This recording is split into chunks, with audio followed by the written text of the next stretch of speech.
એ કામાલી, શું ખબર રોતલ વિષયો ઉપર મરસિયા જેવું લખીને લઈ આવી છો? હા, અરે કોઈ હાસ્ય વ્યંગ રચનાઓ લખીને લઈ આવ ને. હોળી નજીકમાં છે, છાપશું તો લોકોને મજા આવશે. તો દરેક વાતમાં મજા શા માટે શોધે છે? આ તો કઈ સવાલ છે? હા, અરે જીવનનું બીજું નામ જ મોજ મજા છે. ખાઓ પીઓ હસો રમો જલસા કરો. ભગવાનનું આપેલું બધું તો છે આપણી પાસે. હા, આપણે આ સુંદર સૃષ્ટિના સુંદર સર્જન છીએ. મોજ મજા કરવાનો આપણને જન્મસિદ્ધ અધિકાર છે. તું લખ ને, મજા આવશે. લખ. એ મારાથી નહીં બને, તું કોઈ બીજા પાસે લખાવી લે. સારું, મારી માં નહીં લખતી તું, પણ મને આ અંક છાપવામાં મદદ તો કરીશ કે નહીં? આ વખતે કામ વધારે છે ને સમય બહુ ઓછો છે. આપણે ત્યાં તો હંમેશા આમ જ હોય છે, કામ વધારે અને સમય ઓછો. શું ગાંડા જેવી વાત કરે તું? હા, આપણું કામ જ એવું છે કે એડવાન્સમાં કશું જ ના થઈ શકે. કરંટ ઇશ્યુઝ હોય છે કે નહીં આપણા? અચ્છા મારા ભાઈ. પાછો ભાઈ કીધો? તું ગુસ્સે શા માટે થાય છે? ગુસ્સો તો આવે જ ને. હે, જરાક વિચાર કર. આજકાલ કોઈ કામમાં તારું ચિત્ત જોડતું નથી. હવે ખોટા આક્ષેપ લગાવવાનું બંધ કર. એમ તો તું જાતે વિચાર કરી જો, આપોઆપ સમજાઈ જશે. બહુ થયું હવે. ઓકે ઓકે, બહુ થયું બસ. અરે હું તો એ વિચારતો કમાલી કે આ વખતે હોળીમાં કેવી મજા આવશે. બહુ જલસા કરજો આપણે. હું આ વખતે અહીંયા નથી. નથી એટલે પાછી ફોરેન ભાગી જવાની છો કે શું? આબુ. આબુ? કેમ અચાનક આબુનો વિચાર? મમ્મીની ખૂબ જ ઈચ્છા છે આબુ જવાની, અને અમે છેલ્લા થોડા દિવસોથી મમ્મી ખૂબ જ ટેન્શનમાં રહે છે. એટલે મેં પણ વિચાર્યું કે સારું થશે, મમ્મીને પણ એક ચેન્જ મળી જશે, એટલે આબુ જઈ આવીએ. સારું છે માસી, યાર આબુ જઈ આવ, તને પોતાને પણ ચેન્જ મળશે. તારા નામનો થોડો ગુલાલ હું મારા માથે નાખી દઈશ. ખૂબ જ સમજદાર છે. હે ને? તો પછી હવેથી ભાઈ નહીં કહેતી. ઓકે ભાઈ. પાછો ભાઈ કીધો? ઓકે.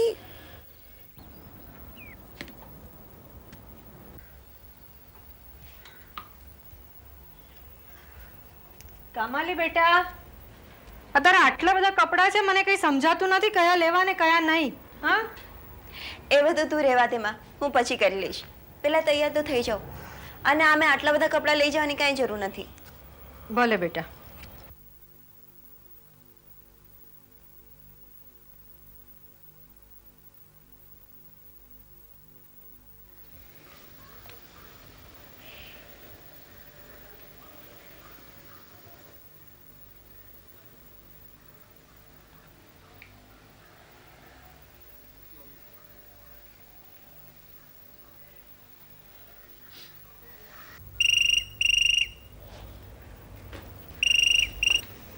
હલો. હલો જી, હું કામાલી સાથે વાત કરી શકું છું? તમે કોણ બોલો છો? હું મુંબઈથી નચિકેત મહેતા બોલું છું. નચિકેતભાઈ, કામાલી તો બહાર ગઈ છે. I C. વેલ, હું પછીથી ફોન કરીશ. નહીં, પણ તમે તકલીફ નહીં લેતા, અમે થોડાક દિવસ માટે આબુ જઈએ છીએ.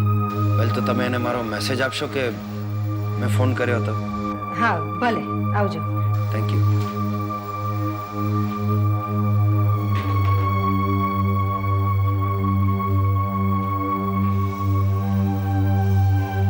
કામાલી બેટા, તને લાગ્યું હશે કે મેં નચિકેત સાથે તને વાત નહીં કરવા દીધી, પણ બેટા તું માંડ માંડ આ બધામાંથી બહાર આવી છે, ને હું નથી ઈચ્છતી કે તું ફરીથી ડિસ્ટર્બ થઈ જાય.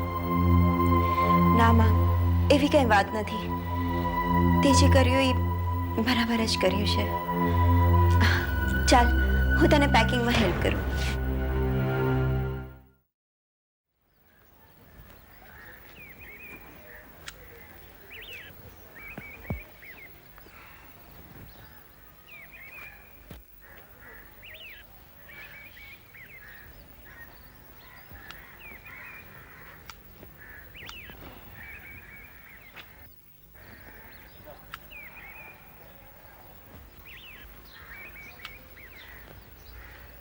ગુડ મોર્નિંગ ડીગી સાહેબ. Oh, good morning. Welcome, Mr. Vinayak. Welcome. આવો ડીંગરા સાહેબ, આવો. તમે કેમ છો ડીગી સાહેબ? બસ ફર્સ્ટ ક્લાસ. ડીગી સાહેબ, આ ઉંમરે પણ તમે ફૂલોની બહુ સારી માવજત કરી રહ્યા છો. આ ફૂલો સાથે મારી ઘણી બધી યાદો સંકળાયેલી છે. ડીગી સાહેબ, પ્રેમની યાદો કે પછી ડીકે સાહેબ, લાગે છે તમે પણ કોઈને ખૂબ પ્રેમ કર્યો છે. હા, પણ એ ખૂબ જ લાંબી વાત છે. ફરી ક્યારેક. હા? આવો આવો, બેસીએ આપણે. મટરું બધું ધ્યાનથી કાપજો. હા, આવો. તમે લોકો આજે આવ્યા, મને ખૂબ જ ગમ્યું. હા, હોળીનો તહેવાર છે, વિચાર્યું કે લાવો સવારમાં તમને પહેલા મળતા જઈએ. બરાબર, સારું કર. આવો, બેસો. આવો, બેસો. ડીંગરા સાહેબ આવો.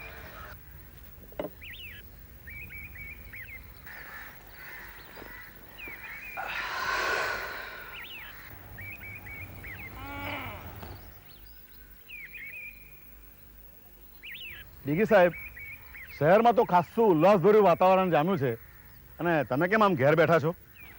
શહેર સાથે મારે શું લેવા દેવા? શું વાત કરો છો ડીકે સાહેબ? તમારા જેવો રસિક હૃદયનો માણસ આ રંગીન તહેવારમાં ઘરે બેસવાની વાત કરે, હું માની નથી શકતો. હું રસિક માણસ? ડીકે સાહેબ, તમે તો જાણો જ છો કે આજે શહેરમાં ગલીએ ગલીએ હોળીઓ પ્રગટાવવામાં આવશે અને કાલે તો એટલી ધમાલ થશે કે પૂછો નહીં. અને ક્યારેક તો આ પરિસ્થિતિને કંટ્રોલમાં રાખવી પણ મુશ્કેલ બની જાય છે. આ વખતે તમારે ખૂબ જ સાવચેત રહેવું પડશે મિસ્ટર વિનાયક. થોડા દિવસો પહેલા જ રમખાણો ફાટી નીકળ્યા હતા અને અસામાજિક તત્વો આનો ગેરલાભ ન ઉઠાવે એનું તમારે પૂરેપૂરું ધ્યાન રાખવું પડશે. You are right sir. આ વખતે મારા ઓફિસનો સ્ટાફ પૂરેપૂરો એલર્ટ છે.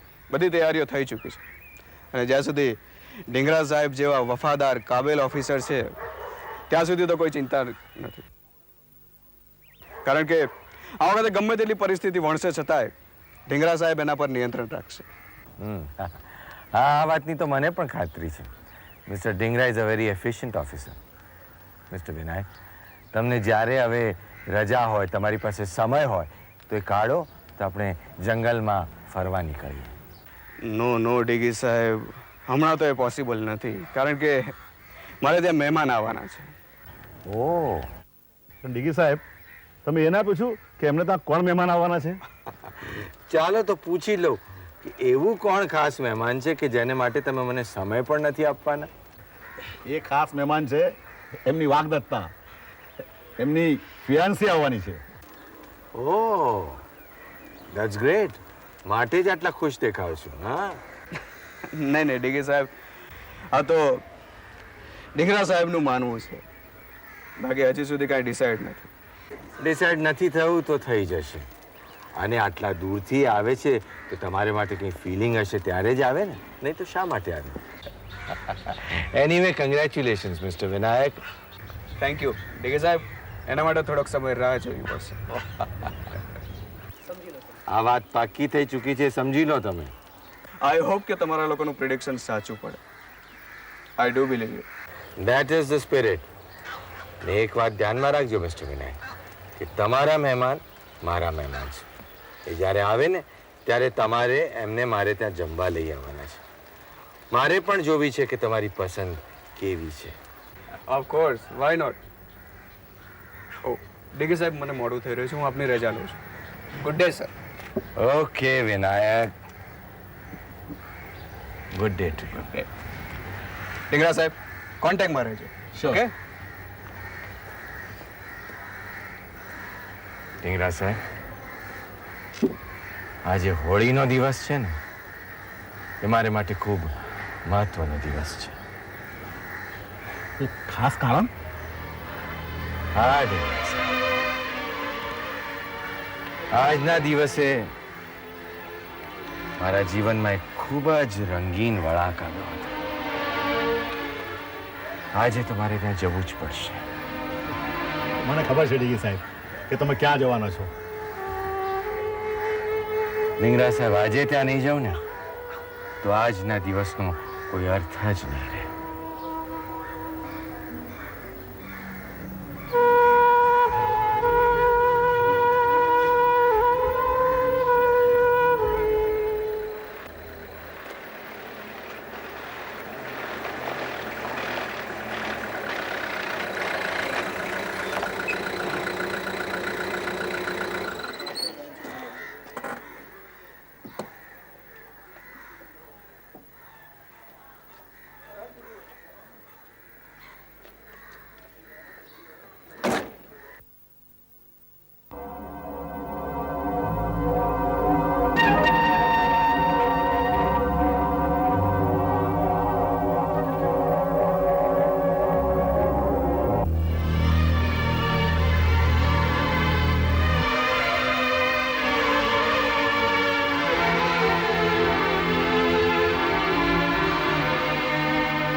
1 2 3 4 5. હવે મારે જરૂર છે દાણા 3. આવી ગયા દાણા 3.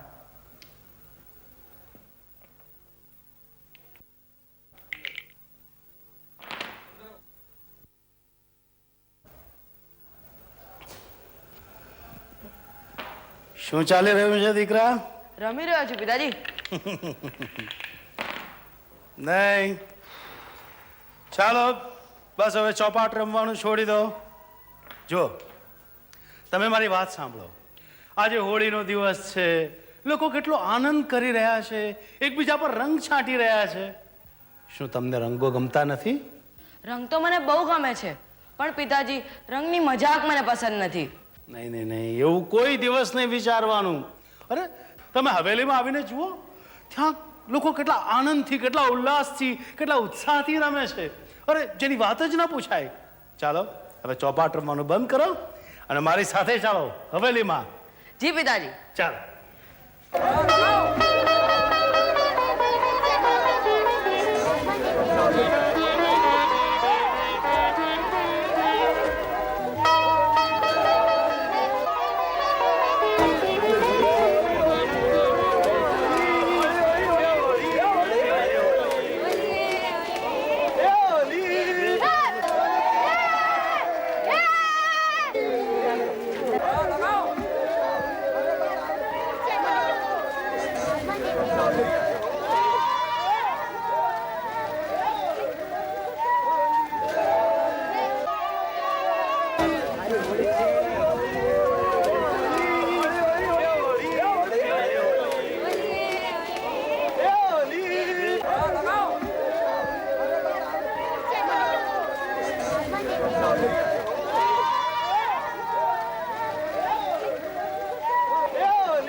બાપુ હોલી મુબારક, હોલી મુબારક. આપને પણ હોલી મુબારક. વાહ વાહ વાહ. શું પ્રજાજનો રંગોત્સવના રંગમાં તરબદર થઈ ગયા છે. જો ને બાળકો બી હોલી રમે છે ને હરખ હરખ ઉભરાઈ જાય છે હરજમાં. હા હા હા.